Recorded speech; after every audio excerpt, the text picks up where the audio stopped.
the four openings to the diabolical, especially what we call extraordinary diabolical attacks of the devil against us. Now, extraordinary demonic attacks can fall under four types. Of course, the worst would be possession, then oppression, obsession, and with regards to objects and animals and plants, infestation. Now, how does a devil attack us?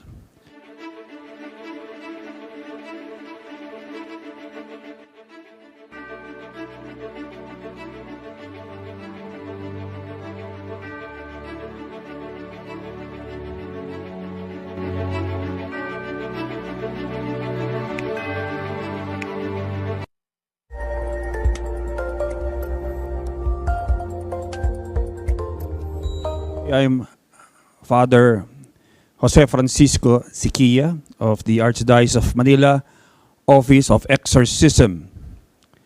And our topic today will be the four openings to the diabolical, especially what we call extraordinary diabolical attacks of the devil against us. Now, extraordinary demonic attacks can fall under four types. Of course, the worst would be possession, then oppression, obsession, and with regards to objects and animals and plants, infestation. Now, how does a devil attack us? Ordinarily, through temptation, but when we open certain openings in our lives, we call them the four openings.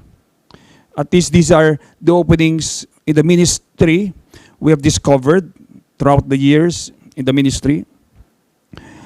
Now, the extraordinary forms of diabolical attack would be first, obsession. The attack is within the person. Oppression, the attack is from without. And possession, there is a full takeover of the body of the person. Now, man has certain faculties. We have what we call the material faculties, and these faculties, the devil can have direct access to and can directly harass the person through these faculties because he is a pure spirit. For example, the emotions, he can cause mood swings. The imagination, he can put images, and he can also see what you're imagining.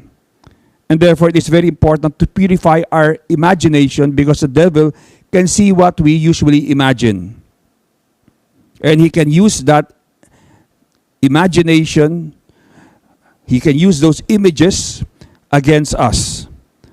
And the memory, the devil can trigger memories, especially those which are traumatic and can cause hatred and anger in the person. Also depression and sadness. And therefore, we should also have a purification of the memory. Now, with regard to the spiritual faculties, the devil has no power over the spiritual faculties because they are beyond his power. Only God has direct access to them.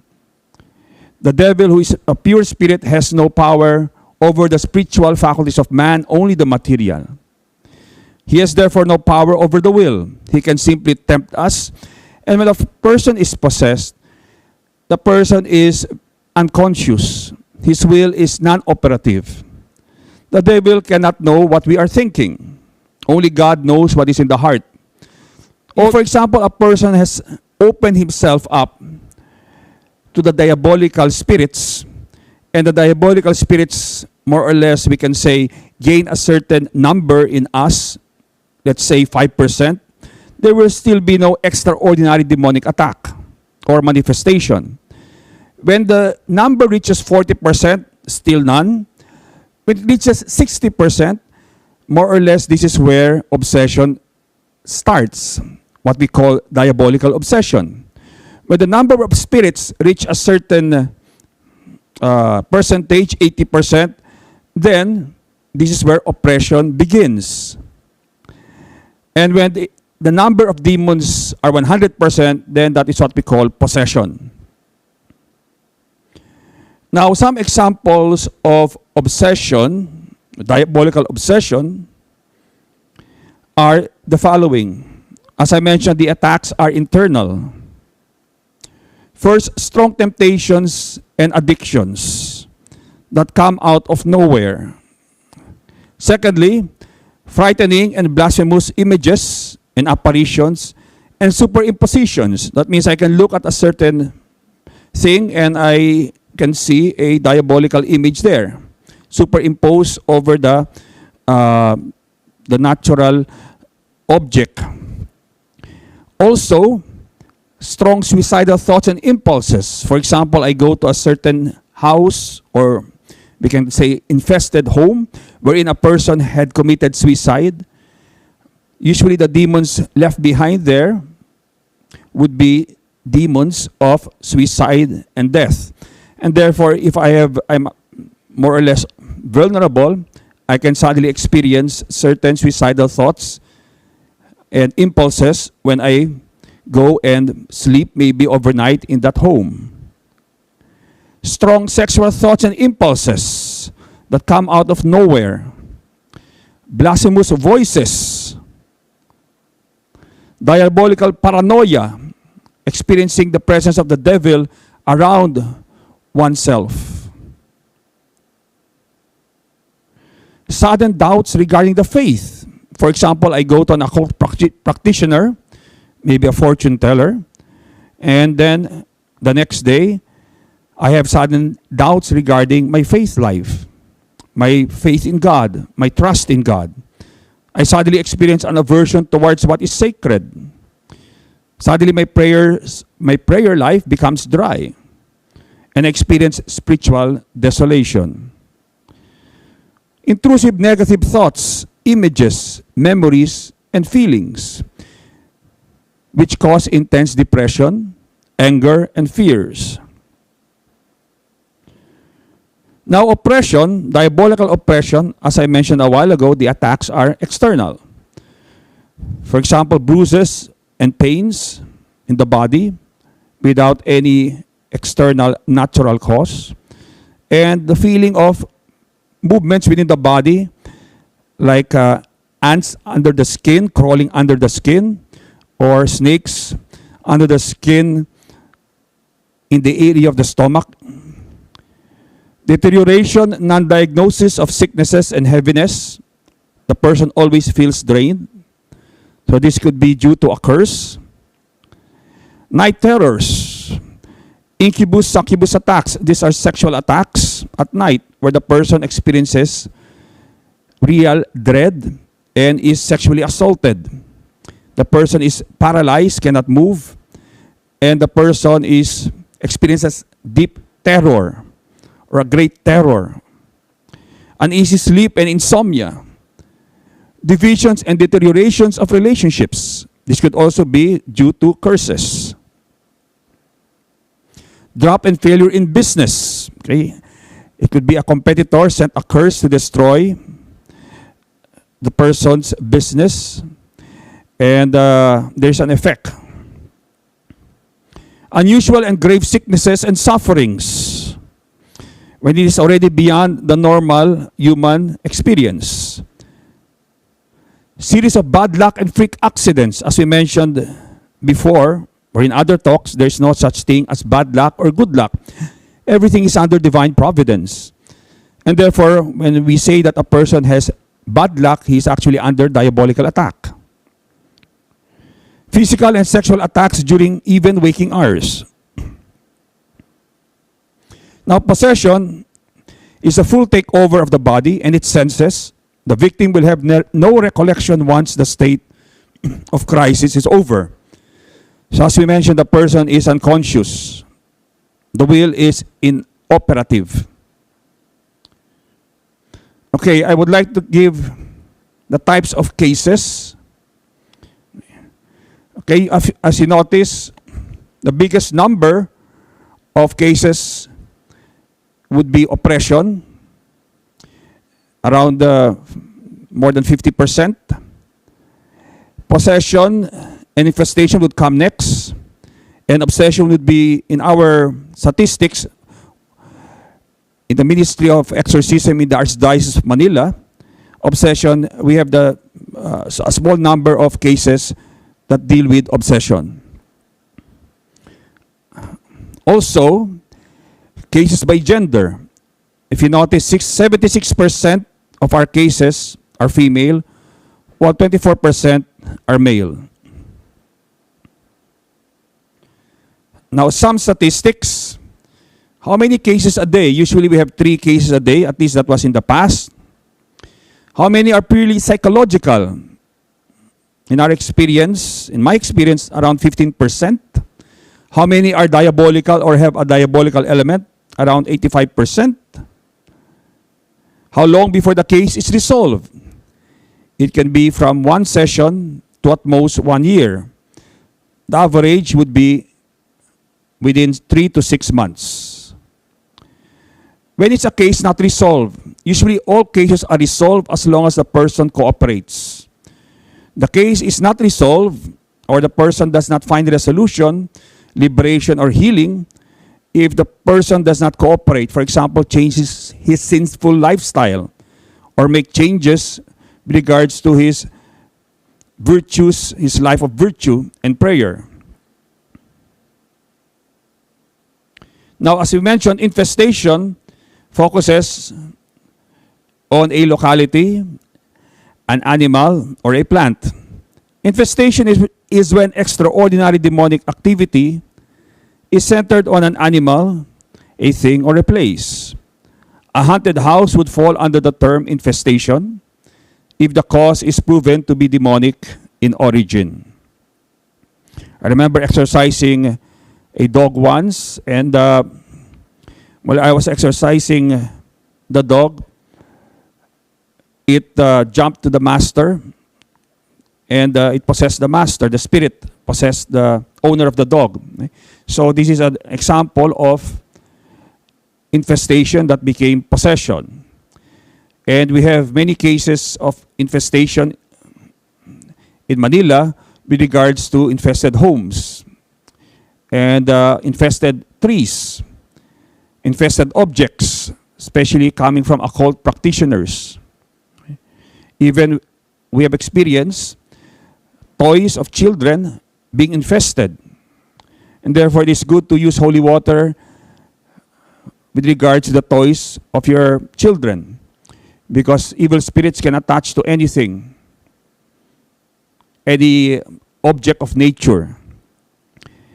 Now, the case of science and parapsychology.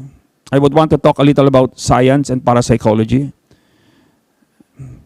First and foremost, the devil is an expert in hiding behind science, psychology, and parapsychology.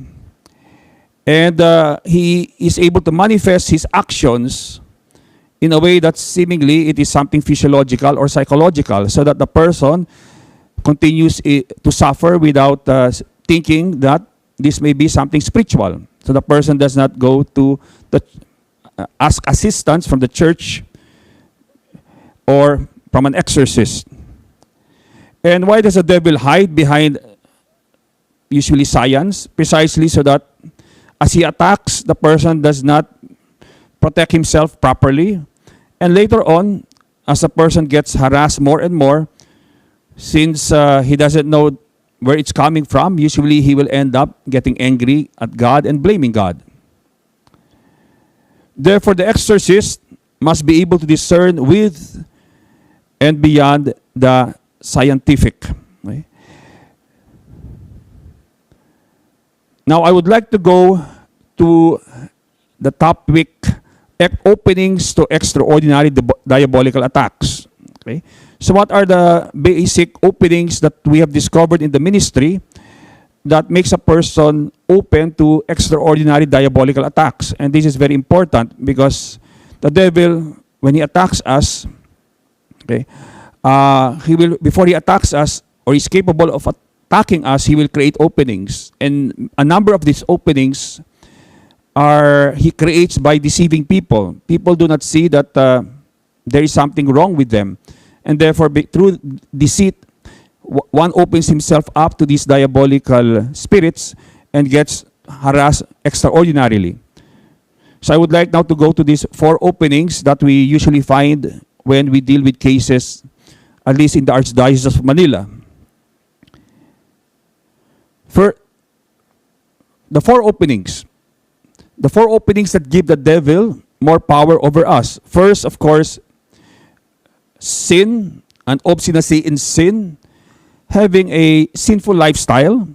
Secondly, psychic vulnerability through drugs, altered states of consciousness, developing the powers of the mind, developing your so-called psychic abilities. In occult terms, opening your third eye. Trauma, which is another opening that causes woundedness, deep negativity in the emotions, causes unforgiveness, and also dissociation. Okay? The person is placed into some form of trance, which makes the person vulnerable psychically to the preternatural world of the fallen angels.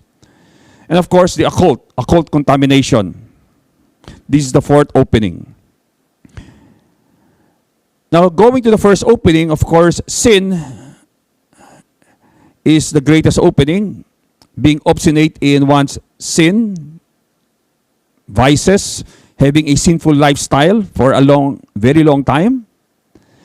Every sin causes more disorder, which gives the demons more power over us.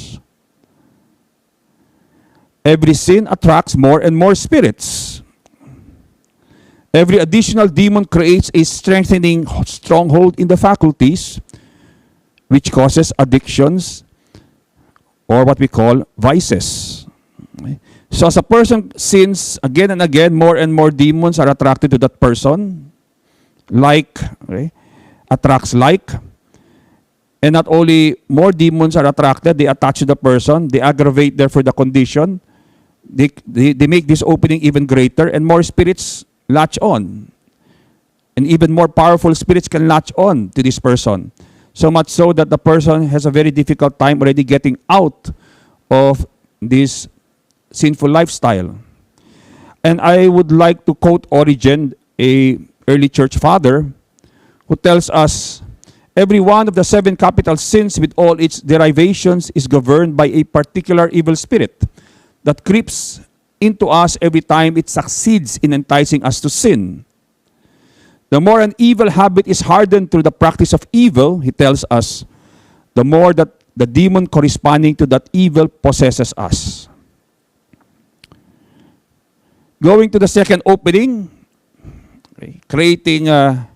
that creates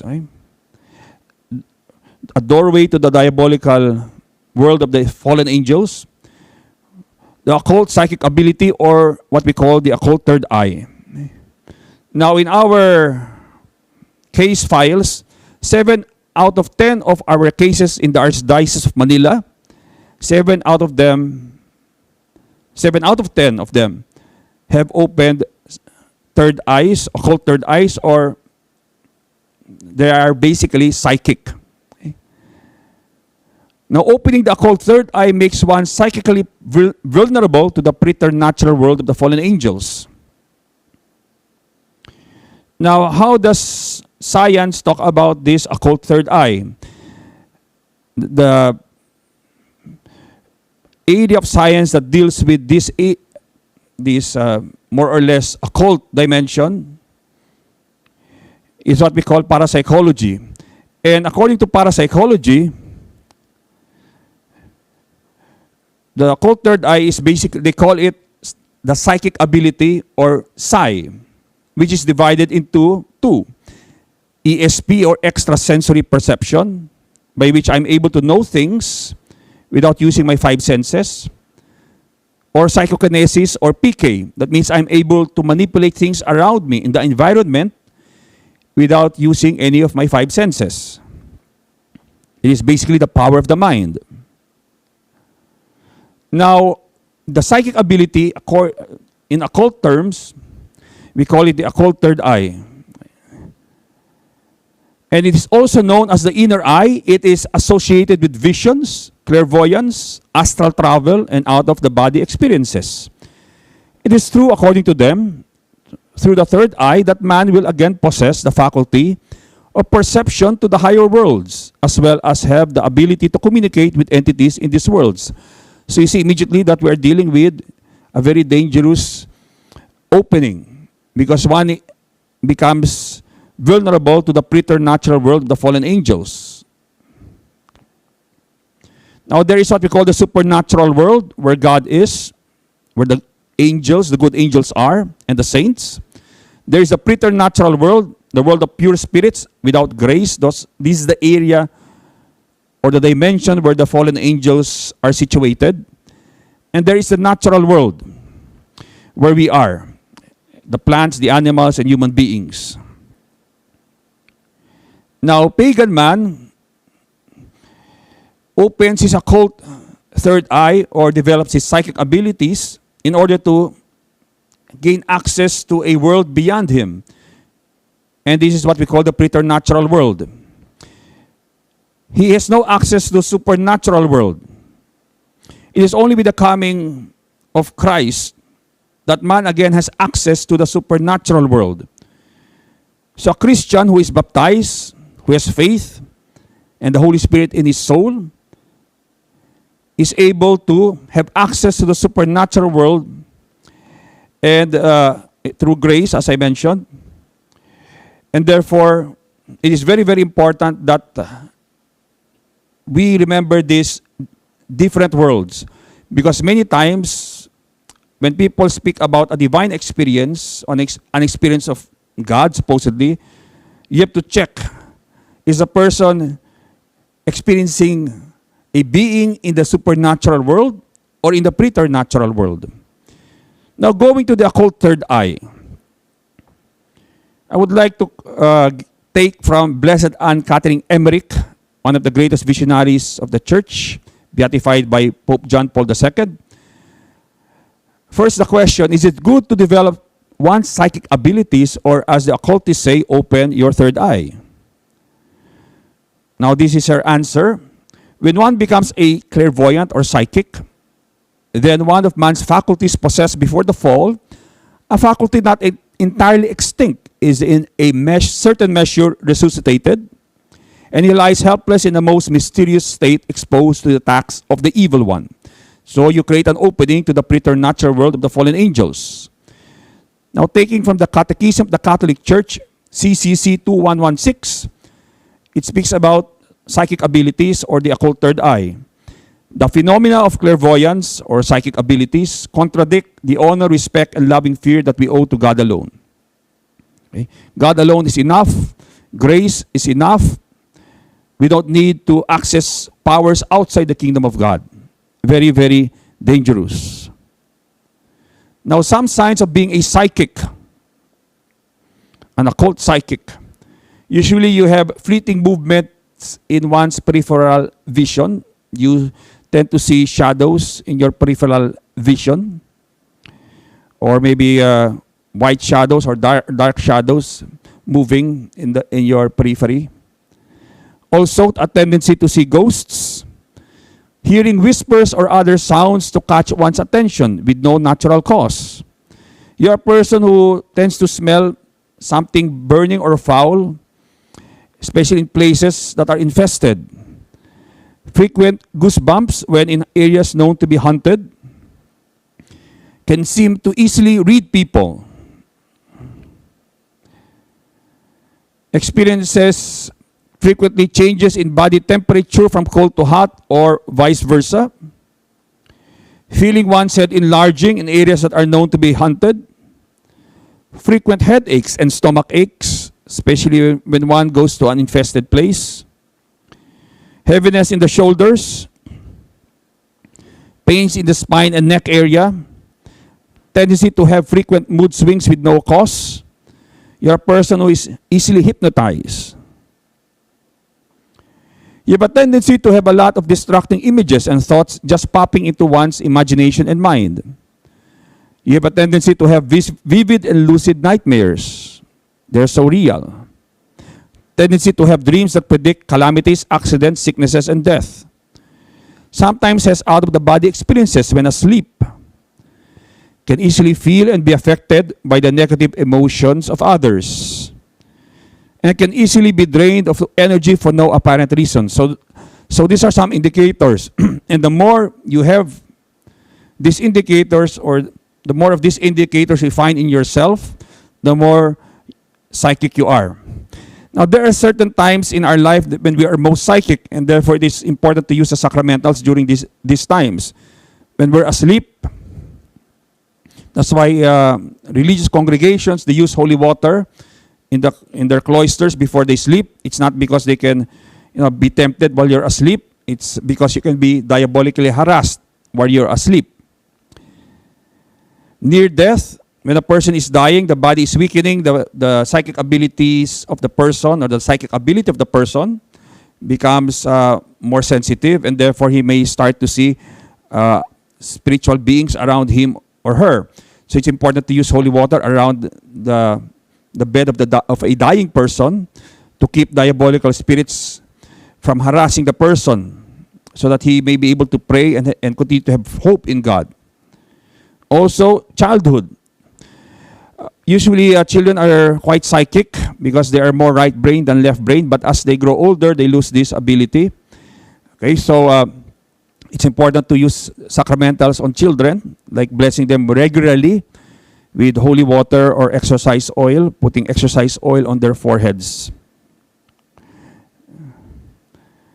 Note, continued entering into trance states, altered states of consciousness, whether through Eastern forms of meditation, hypnosis, hallucinogenic drugs, New Age mind-expanding seminars, occult initiation, makes one vulnerable, more and more psychic and vulnerable to the preternatural world. So be very careful, because these are certain activities that one can do that will make you more and more vulnerable or to the preternatural world of the fallen angels. You become more and more psychic. Your occult third eye opens. Because many people say that the occult third eye is a gift. No, it is not a gift. The saints didn't have it. You don't need it to become holy. Okay. What we need is faith, okay, and our relationship with the Lord. Okay. If the Lord desires to communicate with us, He uses inspirations, or with, for example, the saints, through visions and locutions, but it is a supernatural, direct intervention of God into our natural world.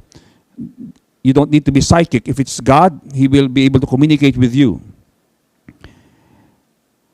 Also, one can mistake a change of consciousness, which is merely a psychological psychic phenomenon, as a religious experience. Okay? So some Catholics, sadly, because their prayer life is not that good, they turn to Eastern religions to supposedly experience the divine.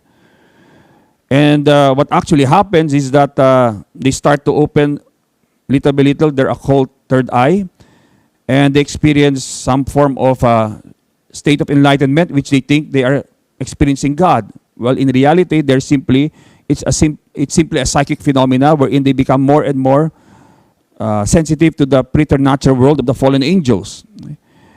And therefore, the altered state of consciousness is not a religious phenomenon, because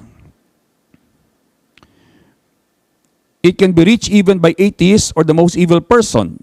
So a person who even hates God can practice this so-called New Age or Eastern forms of meditation and feel that he is getting in contact with the divine. He feels that he's becoming one with the universe. So he feels that he thinks that it is an experience of God. While in actuality, it is simply a psychic experience. It is a psychological experience. It is an altered state of consciousness.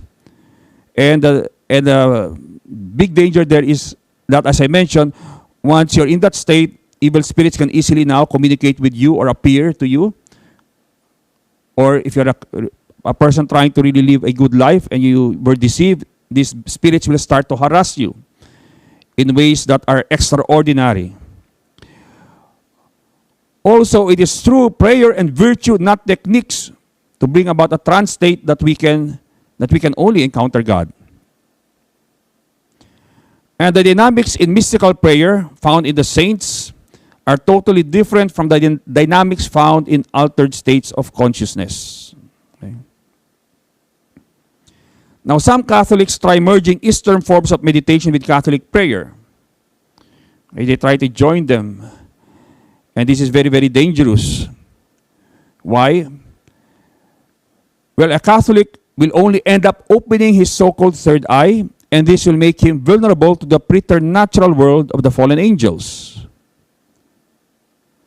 He would then, especially if he is striving to be holy, be open to either deceiving and lying spirits manifesting through false mystical experiences, or he would suddenly find himself suffering from intense temptations and extraordinary demonic attacks that were not present before. So it is very important that when we are praying and we study about prayer, we want to learn how the saints prayed. It is very important, okay, that we do not contaminate it with prayer styles from other religions. Okay? Because the prayer styles of other religions, as we said before, their focus is on entering into some form of altered state of consciousness to experience supposedly the divine, so they feel that they are one with the universe. Okay? So it is very dangerous to mix them, because as we mentioned, it will simply open your third eye, your occult third eye, make you sensitive and psychic, and you become open, therefore, to the preternatural world of the fallen angels. The third opening is trauma. 1 out of 3 of our cases in Manila has this opening. First, abuse attracts demonic spirits, especially abuse again and again, physical, sexual, emotional. And emotional wounds are created. Hatred forms in the heart. There is fear, depression, and unforgiveness. So abuse attracts demonic spirits, but the wounds are the ones that keep them there. They keep them attached to the person. And also, during trauma, a person dissociates. What does this mean? That means a person escapes mentally, his consciousness escapes from the situation psychologically, so much so that he enters into some form of trance state, which we mentioned a while ago, makes one vulnerable to the preternatural world of the fallen angels. It makes one more and more psychic. The more one enters into a trance state again and again, the more he goes into these states, the more his psychic abilities or occult third eye becomes open. Okay, dissociation is when the fight or flight response is overwhelmed. Escape is not by action in the real world, but through altering the state of consciousness. So I would like to quote from the book Trauma and Recovery by Judith Herman, a doctor. Traumatic events serve as powerful activators of the capacity for trance. These altered states are similar to hypnotic trance states. These dissociative states are reached also through drugs and sought after by occultists. Okay, so very important that if a person experiences a lot of trauma, okay, it would be good to check whether the person's psychic abilities have been developed or his occult third eye has been opened. And it would be good to seek assistance from the church if ever this is so. Okay, because as we mentioned, this becomes an opening to the preternatural world of the fallen angels. And therefore, of course, the person needs also healing, processing, psychological, psychiatric intervention. But there's also the spiritual dimension, because the devil really will make use of any kind of opening that man shows him to enter into the person's life. Remember, the devil is like a shark. If he smells blood, he will be attracted immediately and he will attack. Okay, the devil is just looking for any opening that we create in our lives in order to attack us. Now, the fourth and last opening is occultism. Occultism is a theory and practice invoking superhuman but not divine powers in order to obtain results that are beyond the capacity of mere nature. It is the power found in paganism and its derivations. Okay? Paganism or animism. This is the religion found in countries that have not that are not Christian, or have not experienced divine revelation like Judaism. Okay? So we call those the religions paganism or animism. Now, according to occultists, these preternatural powers either come from within, that means we ourselves are gods, we have these certain powers according to them, or according to them, they come from more evolved beings in the spirit world. They can also come from nature. Okay? So that's why we have, for example, witches who would worship nature and try to connect with nature to gain powers from nature. And we would see them trying to communicate with the spirit world. They would have usually a familiar, or in the New Age, they would try to communicate with their spirit guide or an ascended master. Okay? They see them as more evolved beings by which they can gain certain knowledge and power. They don't need God. They simply have to be able to have access to these spirits, these more evolved beings. Okay, magic and the occult. It is a worldview that believes in the existence of occult forces that affect human life and can be manipulated by rituals. So they believe that all around us there is this cosmic energy or occult energy that we can use and manipulate. As you mentioned a while ago, this cosmic energy can be found in man, according to them, the occultists, or in nature.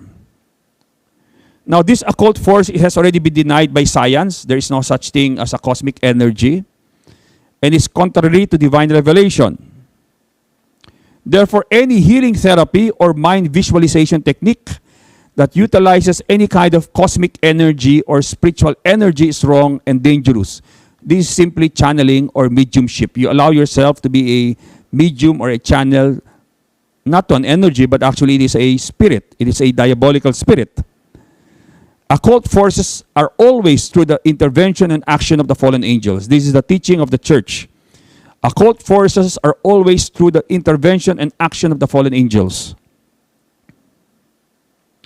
So to have some form of theological analysis with regards to this so-called cosmic energy that the occultists use in order to gain some form of benefit, God did not create any occult force or occult forces in nature and in the cosmos which may even vie for the allegiance of man. Why would God create this kind of force when God can be replaced, so-called replaced, by impersonal occult forces?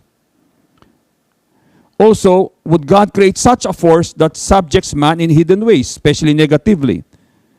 Okay, why would God create this cosmic energy or cosmic force around us that if we don't follow certain rules, we will experience bad luck in our lives? Okay. Would God create such a force which can be manipulated by man to get all worldly desires met and without effort? Why would God create such a force? That means we would rely on this force, this cosmic energy, instead of relying on God, instead of having a personal relationship with the Lord. Okay. God would never create such a cosmic energy or cosmic force that the occultists say is real and man can tap into. Okay. This is wrong. For example, many Catholics, or a number of Catholics in the Philippines, believe in feng shui. Okay. Feng shui is common in the Philippines. Feng shui, according to the Vatican document, Jesus Christ, the bearer of the water of life, is a New Age activity. Feng shui, according to this document, is an occult Chinese method of deciphering the hidden presence of positive and negative currents or energies in buildings and other places. So this is nonsense. Okay. As we mentioned a while ago, this is something that goes contrary to divine revelation. God did not create any occult energy or force in the universe. That's why I would like to quote St. Paul from his letter to the Colossians. See to it that no one deceives you through any empty, seductive philosophy, a philosophy based on cosmic powers rather than on Christ. Also, the CCC 2117, all practices of magic or sorcery by which one attempts to tame occult powers are gravely contrary to the virtue of religion. The modern intrusion of paganism or occultism in the world today is brought about through the New Age movement. Okay? So paganism and animism, these religions are coming back especially through the New Age movement. Now, paganism or animism is a polytheistic, okay, it worships many gods, or pantheistic, it believes that God is one with nature and nature is one with God. We are all gods. Okay? And it is a nature-worshipping religion. Some of its foundational beliefs is pantheism. As we mentioned a while ago, the universe is God, hence nature has powers which can be used for good or bad. Man desires to control it. It also focuses on psychic development. For them, it is a normal experience as man is the vital link in both the visible and invisible world. It is also polytheistic. Animists believe in a plurality of gods, both co-equal or in hierarchy. These gods are believed to have specific spheres of control. So in the Old Testament, paganism or animism was always seen as idolatry. In the New Testament world, paganism and animism was demonic in nature. It was always seen as demonic in nature, which involved channeling demons or communicating directly with them, these guys as deities or gods or idols. I would like to quote St. Paul again. So what am I saying? That meat sacrificed to idols is anything? Or that an idol is anything? No, I mean that what they sacrifice to demons. I do not want you to become participants with demons. Okay?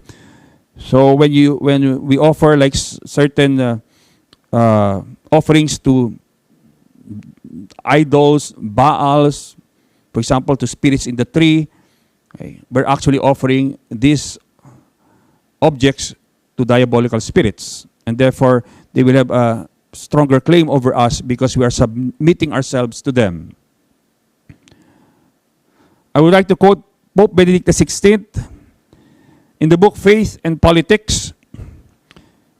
And he states, the worship of idols was not merely a foolish and baseless affectation, but in its delivering over of man to the renunciation of truth, had become the worship of demons. Behind the ineffectual gods stood the highly effectual power of the demons, and behind the enslavement to custom stood enslavement to evil spirits. What does this mean? Custom, enslavement to custom. That means superstitious practices. We here in the Philippines have so many superstitious practices, and this enslaves us to the evil spirits. I would like to continue quoting Pope Emeritus Benedict XVI. He says, being freed from custom for the sake of the truth meant being freed from the power of the demons that hid behind custom or superstition. Pagan gods were not mere illusions, but the fantastic masks behind which real powers and forces were hidden. In the Philippines, for example, we have this blood offering, which it's usually done before construction of a house, building, bridge, etc. Okay, so this is an idolatrous practice. It is a sin against the first commandment. We have to confess this sin. This is a very grave and serious sin in the eyes of God because you are offering blood to the fallen angels. Okay, and therefore we have to confess this sin, especially when blood is involved. It's not simply an offering of certain fruits or food, but a blood offering. Now, St. John Paul II speaks of those in the name of inculturation run into syncretism. Yes, it is good to inculturate the gospel, but there is a danger of what we call syncretism. And syncretism means we contaminate our faith with pagan beliefs and practices. The pagan religion contaminates the Catholic faith. So Pope John Paul II states, there is therefore a need for constant vigilance against all possible forms of syncretism, because syncretism is harmful. Pope Benedict XVI also warns us that interreligious dialogue, when badly understood, leads to muddled thinking or to syncretism. Okay? For example, an example of syncretism found in the homes of some Catholics, it's common to find good luck charms like pagan deities in the homes of certain Catholics. Okay? For good luck, and protection against bad luck. So this is syncretism. What is therefore proper enculturation? According to Pope Benedict XVI, it is the correct integration of the authentic values, the values of cultures into the Christian faith. It liberates from occultism and vanquishes evil spirits, for it is moved by the power of the Holy Spirit. In the early church, Greek and Roman philosophy had been enculturated successfully because they do not deal with pagan, occult beliefs and practices. It is therefore important that before we enculturate a certain tradition, we first discover its origins, if it was born out of pagan, occult dealings with the preternatural world. I would like also to quote the Directory on Popular Piety and the Liturgy from the Congregation for Divine Worship and the Discipline of the Sacraments. What is said of the Christian liturgy is also true of popular piety. It may never incorporate rites permeated by magic, superstition, animism. The last points, so the connection between exorcism and the sacrament of reconciliation. When we go to the sacrament of reconciliation, God destroys the stronghold of the devil over the soul. But the sacramental of exorcism destroys the stronghold of the devil over the body. So, exorcism assists and facilitates the sacrament of reconciliation. Now, when we do exorcisms, the exorcist uses both the old Roman ritual and the new Roman ritual. He can pick. But when we do diagnostic exorcisms to test whether the person is really possessed or not, we use the old one. Because the new one cannot be used unless there is a moral certainty that the person is really possessed. If you notice, if you know some exorcists, they always use exorcism rings. Okay, these are used for emergencies. If you don't have a crucifix at hand, and a case arrives in the home of the exorcist, and therefore it would be good to have this. The exorcist usually has this exorcism ring. And also, it is used for violent cases where it would be hard to keep the crucifix on the head of the possessed person, because the person will be very movable. Okay? And also, when there is minimal reaction, the exorcism ring on the hand of the priest, okay, as he places his hand on the head of the demoniac, he will be able to feel tremors, for example, in the person as he reacts to certain prayers. And it will also give the exorcist a clue what prayers affect the demon the most. Or if the person or the demoniac is about to go into a real crisis state. The exorcist will be able to sense the tremors or the convulsions as he becomes stronger and stronger in the body of the person. Also, we use exorcism stoles. Usually these are quite long because it has to be placed around the neck of a demoniac. And at the end, we place a Saint Benedict's medal image, which is blessed. And of course, we use the sacramentals of the church. We attack all 5 faculties in the person if he is possessed by a demon. We use holy water and exorcise oil for the sense of touch. For the sense of hearing, we use the exorcise bell. For the sense of taste, we use exorcise salt. For smell, we use exorcise incense. And for sight, we use the crucifix. Now finally, there are 4 characters in an exorcism. God, the exorcist, the devil, and the victim. Many people think that exorcism is about the battle between the exorcist and the devil. But the most important characters, of course, they are God and the victim. The exorcist is simply an instrument by which God destroys the stronghold of the devil in the victim. So the relationship between God and the victim is reestablished.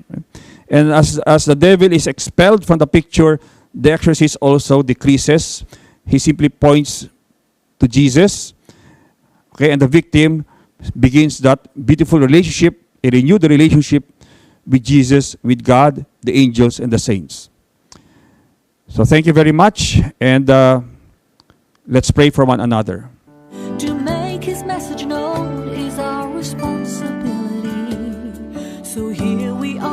pledge our lives to the Lord.